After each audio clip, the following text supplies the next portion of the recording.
वक्त पीछे पलटता है। बैतुल मुक़द्दस के करीब एक पाकीज़ा इबादतगाह। हज़रत मरियम अलैहिस्सलाम पाक दामन इबादत में गर्क। अचानक अल्लाह का फरिश्ता जिब्रील अलैहिस्सलाम ज़ाहिर होता है। पैगाम सादा है लेकिन वज़न में भारी। अल्लाह तुम्हें एक बेटे की बशारत देता है। हज़रत मरियम अलैहिस्सलाम चौंक जाती हैं। मेरे यहाँ बेटा, जब मुझे किसी मर्द ने छुआ तक नहीं। जवाब मुख्तसर है लेकिन फैसला कुन। ये अल्लाह के लिए आसान है। ये लम्हा इंसानी अक्ल के इम्तिहान का आगाज था। वक्त गुजरता है, तन्हाई, दर्द और फिर खजूर के दरख्त के नीचे एक नौज़ायदा बच्चे की पैदाइश।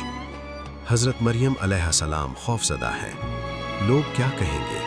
इल्ज़ाम, बदनामी।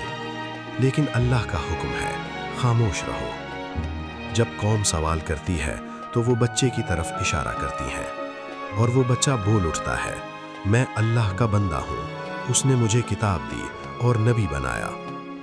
ये सिर्फ एक मोजज़ा नहीं था, ये ऐलान नबूवत था।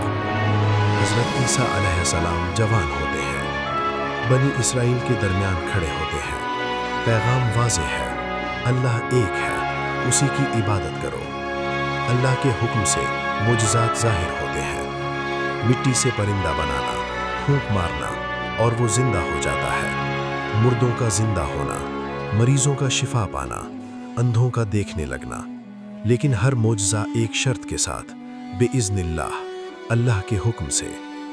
कुछ लोग ईमान लाते हैं, हवारी, सच्चे मददगार, लेकिन अक्सरियत इनकार में डूबी रहती है।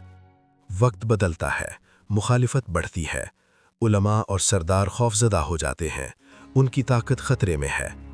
एक खुफिया मंसूबा बनता है ईसा अलैहिस्सलाम को कत्ल करने का। रात का अंधेरा, मुहासरा, गिरफ्तारी की तैयारी। लेकिन ये इंसानी मंसूबा था और आसमान पर अल्लाह का एक और फैसला तैयार था। ये वो लम्हा है जिसने तारीख का रुख बदल दिया। कुरान वाज़े ऐलान करता है, न उन्होंने ईसा को कत्ल किया, न सूली दी, बल्कि उन पर मामला मुश्तबा कर दिया गया। अल्लाह हज़रत ईसा अलैहिस्सलाम को अपनी तरफ उठा लेता है। दुश्मन एक और शख्स को गिरफ्तार करते हैं, वही चेहरा, वही शिबाहत, और वो समझते हैं कि कामयाब हो गए। वो उस शख्स को सूली दे देते हैं, लेकिन हकीकत आसमान पर महफूज थी। ये लम्हा सिर्फ निजात नहीं था, ये अल्लाह की कुदरत का ऐलान था।